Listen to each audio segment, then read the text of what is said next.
Welcome to iTeam sports. Bharat versus Australia మధ్య Border Gavaskar trophy 2024-25 series అయితే ఆరంభమైపోయింది. ఈరోజు పెర్త్ వేదికగా జరిగిన తొలి టెస్ట్ డే 1లో టీమిండియా అలాగే ఆస్ట్రేలియా రెండు జట్లు కూడా బ్యాటింగ్లో తడబడినప్పటికీ బౌలింగ్లో మాత్రం రెండు జట్లు కూడా చాలా స్ట్రాంగ్గానే కనిపిస్తున్నాయి. ప్రస్తుతం అయితే డే 1 ముగిసేసరికి టీమిండియానే కాస్త అప్పర్ హ్యాండ్గా అయితే ఉంది. ఫస్ట్ ఇన్నింగ్స్లో 150 రన్స్కి ఆల్అవుట్ అయినప్పటికీ కూడా ఆస్ట్రేలియాను ఫస్ట్ ఇన్నింగ్స్లో టీమిండియా బౌలర్లు 67 రన్స్కే 7 వికెట్స్ తీసుకొని చాలా కంఫర్టబుల్ పొజిషన్లో అయితే ఉన్నారు ప్రస్తుతానికైతే. అయితే ఈ సిరీస్ ప్రారంభానికి ముందు అలాగే ఈ బోర్డర్ గవాస్కర్ ట్రోఫీకి ఒక 18 మందితో కూడిన ఒక స్క్వాడ్ను సెలెక్ట్ చేసి ఆస్ట్రేలియాకి పంపుతున్నప్పుడు కూడా చాలామందికి వచ్చిన డౌట్ ఏంటంటే ఏంటి టీం అంతా చూస్తే ఒక యంగ్స్టర్స్తో కూడిన టీం మాత్రమే ఉంది, చాలామంది యంగ్ ప్లేయర్స్ ఉన్నారు, వాళ్ళలో చాలామంది 60-70% మెంబర్స్కి అయితే కనీసం ఆస్ట్రేలియాలో టెస్ట్ మ్యాచ్ ఆడిన అనుభవం కూడా లేదు. ఇలాంటి యంగ్ టీం ఆస్ట్రేలియా నిలబడుతుందా? పైగా మన స్వదేశంలో న్యూజిలాండ్తో జరిగిన 3 టెస్టుల సిరీస్ కావచ్చు, అందులో 3-0తో మనం లాస్ అవ్వడం కావచ్చు, ఇవన్నీ చూసుకుంటే ఒక యంగ్ టీంని ఆస్ట్రేలియా లాంటి ఒక డేంజరస్ టీంతో ఆడేందుకు, పైగా ఆస్ట్రేలియా గడ్డపై ఆడేందుకు ఇలాంటి యంగ్ టీంను పంపించడం కరెక్టేనా? పుజారా, రహానే లాంటి సీనియర్స్ పూర్తిగా పక్కన పెట్టేసి ఒక యంగ్ టీంని పంపిస్తున్నారు అనే విమర్శలు వచ్చాయి. టీంలో చూసుకుంటే మహా అంటే విరాట్ కోహ్లీ, రోహిత్ శర్మ, కొద్ది గొప్ప కేఎల్ రాహుల్, వీళ్ళకి మాత్రమే కాస్త బ్యాటింగ్లో అనుభవం ఉంది. మిగతా ప్లేయర్లు చూసుకుంటే కానీ యశస్వి జైస్వాల్ కానీ, శుభ్మన్ గిల్ కానీ, అలాగే పడిక్కల్, సర్ఫరాజ్ ఖాన్, ధ్రువ్ జురేల్, వీళ్ళంతా కూడా చాలా యంగ్ జనరేషన్, చాలా యంగ్ ప్లేయర్లు. అలాగే మన తెలుగు కూడా నితీష్ కుమార్ రెడ్డి ఫస్ట్ టెస్ట్లోనే తను డెబ్యూ చేశాడు. అంతకుముందు కనీసం టెస్టులో డెబ్యూ లేదు, పైగా డైరెక్ట్గా ఆస్ట్రేలియా డెబ్యూ అంటే చాలామందికి రకరకాల డౌట్స్ ఇవన్నీ ఉన్నాయి. కాకపోతే ఒక యంగ్ టీంని రోహిత్ శర్మ, విరాట్ కోహ్లీ, కేఎల్ రాహుల్ వీళ్ళు సీనియర్లుగా ఉన్నారు, ఓకే. మిగతా అంతా యంగ్ టీమే. బౌలర్ల విషయం పక్కన పెడితే ముఖ్యంగా బ్యాటింగ్ గురించి మనం మాట్లాడుకుంటే జడేజా ఉన్నారు, ఆల్రౌండర్, ఓకే. తను కూడా విరాట్ కోహ్లీ, రోహిత్ శర్మ ఈ బ్యాచ్లోకి వస్తాడు. వాళ్ళు కాకుండా మిగతా ప్లేయర్స్ అంతా యంగ్ ప్లేయర్సే. ఈ డిసిషన్ ఏదైతే ఉందో యంగ్ ప్లేయర్లకి ఎక్కువ ఇంపార్టెన్స్ ఇచ్చి ఈ సీజన్ ఇప్పుడు ఈ బోర్డర్ గవాస్కర్ ట్రోఫీ 5 టెస్టుల సిరీస్ మనకి చాలా కీలకమైనప్పటికీ వరల్డ్ టెస్ట్ ఛాంపియన్షిప్ ఆడాలంటే కనీసం 4-0 లేదా 3-0తో గెలవాల్సిన ఈ సిరీస్ మనకు చాలా ఇంపార్టెంట్ అయినప్పటికీ కూడా బీసీసీఐ ఒక రకంగా టీమిండియాను ఒక డేంజర్ జోన్లో అయితే పెట్టింది. ఆ డేంజర్ జోన్లో పెట్టడం అనేది మనకి ఇప్పుడు కాకపోయినా భవిష్యత్తులో చాలా మంచిగా అంటే మంచి ప్రతిఫలం ఇచ్చే ఛాన్స్ అయితే చాలా ఎక్కువ కనిపిస్తుంది. ఇది ఒక పాజిటివ్ మూవ్గానే మనం చెప్పుకోవచ్చు. బీసీసీఐ తీసుకున్న ఒక తెలివైన నిర్ణయంగానే ప్రస్తుతానికైతే మనం చెప్పుకోవచ్చు. ఎందుకంటే ఇప్పుడు ఆస్ట్రేలియాలో ఆడుతున్న ఈ యంగ్ ప్లేయర్స్ అంతా 5 టెస్ట్ మ్యాచ్ల లాంగ్ సిరీస్ అంటే వాళ్ళకి చాలా మంచి ఎక్స్పీరియన్స్ వస్తుంది.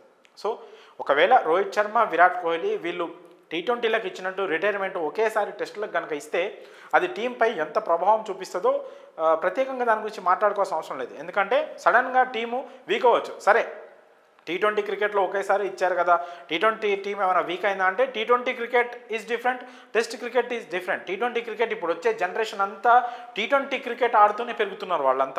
వాళ్ళకి T20 క్రికెట్ అనేది వెన్నతో పెట్టిన విద్యలాగా మారిపోయింది.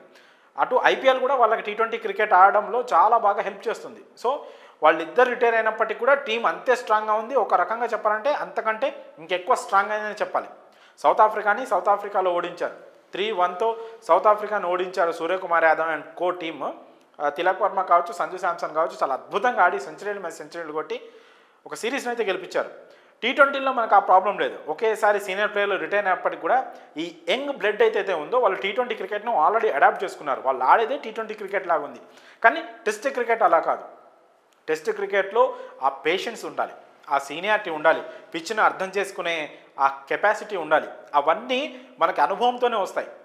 యంగ్ ప్లేయర్లు డైరెక్ట్గా ఎంత డొమెస్టిక్ క్రికెట్ ఆడినా, దేశవాళీ క్రికెట్లో ఎంత అద్భుతంగా ఆడినా కూడా ఇంటర్నేషనల్ లెవెల్లో ఆస్ట్రేలియా లాంటి ఒక టాప్ టీంతో, ఒక క్వాలిటీ పేస్ బౌలింగ్ ఉన్న టీంతో వాళ్ళ పిచ్చులపై ఆడడం అనేది ఆషామాషి విషయం కాదు. ఎంత మనకి ఇండియాలో 100 కొద్ది డొమెస్టిక్ మ్యాచ్లు ఉన్నా సరే, డొమెస్టిక్ మ్యాచ్లు ఆడిన ఎక్స్పీరియన్స్ ఉన్నా సరే, ఇంటర్నేషనల్ లెవెల్లో టెస్ట్ మ్యాచ్ ఆడడం అనేది ఒక నెక్స్ట్ లెవెల్ ఎక్స్పీరియన్స్ అది.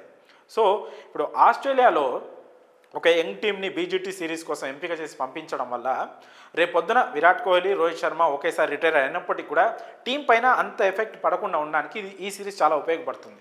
ఎందుకంటే ఇప్పుడు ఈ యంగ్ ప్లేయర్లు ఎవరైతే ఉన్నారో వీళ్ళకి 5 టెస్టులు ఆడిన తర్వాత ఖచ్చితంగా ఆస్ట్రేలియాలో ఎంతో కొంత ఎక్స్పీరియన్స్ అయితే వాళ్ళు గెయిన్ చేస్తారు. ఖచ్చితంగా ఆ పిచ్ల పైన కానీ, అక్కడ ఉండే వాతావరణ పరిస్థితులు కానీ అన్నింటికీ వాళ్ళు అలవాటు పడతారు. ఆ ఆటకు కానీ అన్నిటికీ అలవాటు. పైగా ఆస్ట్రేలియా బౌలింగ్ అటాక్ని చూసుకుంటే చాలా ఎక్స్పీరియన్స్ అండ్ క్వాలిటీ పేసర్లు ఉన్నారు. మిచెల్ స్టార్క్ని తీసుకున్న, ప్యాట్ కమిన్స్, అలాగే జోస్ హెజల్వుడ్, వీళ్ళంతా చాలా క్వాలిటీ బౌలర్లు.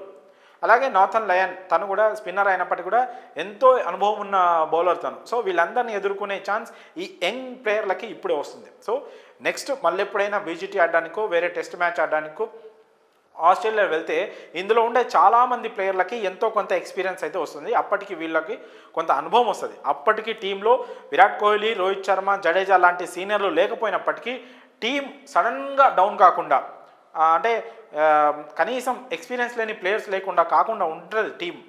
మినిమం ఎక్స్పీరియన్స్ ఉన్న ప్లేయర్లు అయితే టీంలో అప్పుడు ఉంటారు. సో ఇది ఒక పాజిటివ్ మూవ్గానే మనం చెప్పుకోవచ్చు. బీసీఐ తీసుకున్న ఒక మంచి నిర్ణయంగా తీసుకోవచ్చు.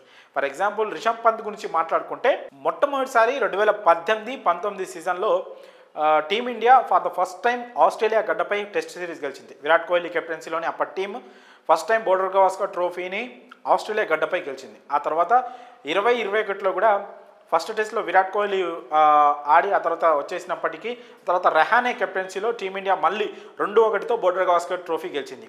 ఆ 2021లో రిషబ్ పంత్ ఎంత అద్భుతంగా బ్యాటింగ్ చేశాడో ప్రత్యేకంగా చెప్పాల్సిన అవసరం లేదు. ముఖ్యంగా గబ్బా టెస్ట్లో అతను ఆడిన విధానం మాత్రం ఇప్పటికీ టెస్ట్ క్రికెట్ హిస్టరీలో అదొక మెమరబుల్ ఇన్నింగ్స్గా మిగిలిపోయింది. ఫ్యాన్స్కి ఇప్పటికీ ఆ ఇన్నింగ్స్ గురించి మాట్లాడినా, ఆ ఇన్నింగ్స్ చూసినా గూస్ బంప్స్ వస్తాయి. సో అలాంటి ఇన్నింగ్స్ రిషబ్ పంత్ లాంటి ఒక T20 ప్లేయర్ ఆడగలిగారంటే కారణం ఏంటంటే అంతకుముందు రిషబ్ పంత్ ఒక ప్యూర్ T20 ప్లేయర్గా ఉన్నాడు. అతనికి టెస్టుల్లో అవకాశం ఇచ్చి ఆస్ట్రేలియాలో ఆడే అవకాశం ఇవ్వడం వల్లే అతను ప్రస్తుతం ఒక ఇండియన్ టీంలో ఒక క్రూషియల్, ఒక కీ ప్లేయర్గా మారాడు. ఆస్ట్రేలియాలో మ్యాచ్ అంటే రిషబ్ పంత్ ఫామ్లో ఉన్నా లేకపోయినా టెస్ట్ టీంలో ఉండాలి అనే రేంజ్కి ప్రస్తుతం అతను వచ్చాడంటే కారణం ముందు అతనికి ఆస్ట్రేలియాలో ఆడే అవకాశం ఇచ్చారు. సో అలానే రిషబ్ పంత్ విషయంలో ఏదైతే జరిగిందో ప్రస్తుతం ఉన్న ఈ టీమిండియాలోని యంగ్ ప్లేయర్స్ విషయంలో అందరి విషయంలో అది జరుగుతుందని కాదు, కానీ మినిమం ఇప్పుడు ఎంతమంది ఉన్నారో అంతమందిలో కనీసం ఒక 2-3 అన్నా ఆస్ట్రేలియా కండిషన్స్కి అలవాటు పడి మంచి రన్స్ చేస్తే వాళ్ళకు ఒక కాన్ఫిడెన్స్ అనేది బిల్డ్ అవుతుంది. అరే ఇంతకుముందు మనందరికి కూడా ఆస్ట్రేలియాలో మ్యాచ్ గెలవడం అంటే చాలా పెద్ద విషయం అక్కడ, ఎందుకంటే అదొక భయం క్రియేట్ అయింది. ఆస్ట్రేలియాలో మ్యాచ్ అంటే అదొక భయం క్రియేట్ అయింది. అలాంటి భయం ఇప్పుడు ఈ యంగ్ ప్లేయర్స్ రన్ చేస్తే ఆ భయం అంతా పటాపంచలైపోద్ది. ఆస్ట్రేలియా అంటే ఇంతేనా, ఇలా ఆడితే రన్స్ వచ్చేస్తాయా అనే ఒక కాన్ఫిడెన్స్ ఏదైతే ఉందో అది బిల్డ్ అవుద్ది ఆ యంగ్ ప్లేయర్స్లో. నెక్స్ట్ బీజీటీ సిరీస్కి వీళ్ళంతా సీనియర్స్ ప్లేయర్స్గానే బరిలోకి దిగుతారు. చాలా అద్భుతంగా ఈ మూవ్ అయితే టీమిండియా కోసం పనిచేస్తుందని చెప్పాలి. బీసీఐ చాలా మంచి నిర్ణయమే తీసుకుంది అని చెప్పుకోవచ్చు. యంగ్ ప్లేయర్లకి ఒక ఎక్స్పీరియన్స్ లాంటిది వస్తుంది ఈ బీజీటీ సిరీస్తో. వచ్చే బీజీటీ సిరీస్కి ఇందులో చాలామంది ప్లేయర్లు సీనియర్లుగా బరిలోకి దిగి ఒక కాన్ఫిడెంట్తో బరిలోకి దిగే అవకాశం అయితే ఖచ్చితంగా టీమిండియాకు వస్తుంది. ఒక్కసారిగా రోహిత్ శర్మ, విరాట్ కోహ్లీ, జడేజా లాంటి ప్లేయర్లు సీనియారిటీ ఉన్న ప్లేయర్లు ఒక్కసారిగా రిటైర్ అయిపోతే, T20లకు ఎలా ఒక్కసారిగా రిటైర్మెంట్ ఇచ్చారో టెస్ట్లకి అలా ఇస్తే టీమిండియా పరిస్థితి ఒక్కసారిగా మొత్తం యంగ్ బ్లడ్ కాకుండా కనీసం ఆస్ట్రేలియా ఎక్స్పీరియన్స్ ఈ ప్లేయర్లకు ఉండాలనే బీసీసీఐ ఈ నిర్ణయం తీసుకున్నట్లు తెలుస్తోంది. అందుకోసమే పుజారా, రహానే లాంటి చాలా సీనియర్ టెస్ట్ స్పెషలిస్ట్ బ్యాట్స్మెన్స్ అయితే పూర్తిగా పక్కన పెట్టేసి ఒక అగ్రెసివ్ ఇంటెంట్తోనే వెళ్ళాలి, యంగ్ టీం అయినా పర్వాలేదు ఒక అగ్రెసివ్ ఇంటెంట్తోనే వెళ్ళాలని బీసీఐ మాత్రం ఈ నిర్ణయం తీసుకుంది. దానికి తగ్గట్టే టీం కూడా పర్వాలేదు. ఫస్ట్ ఇన్నింగ్స్లో 150కి ఆల్అవుట్ అయినప్పటికీ త్వరగా వికెట్లు పడ్డప్పటికీ కూడా నితీష్ కుమార్ రెడ్డి, రిషబ్ పంత్ చాలా మంచి పార్ట్నర్షిప్తో ఫస్ట్ ఇన్నింగ్స్లో టీమిండియా ఇన్నింగ్స్ని అయితే నిలబెట్టారు వాళ్ళు. ఆ తర్వాత బౌలర్లు బుమ్రా, సిరాజ్, అలాగే హర్షిత్ రాణా చాలా అద్భుతంగా బౌలింగ్ వేసి 7 వికెట్లు అప్పుడే కూల్చేశారు. సో ఒక రకంగా చూసుకుంటే టీం చాలా బాగానే పర్ఫామ్ చేస్తుంది.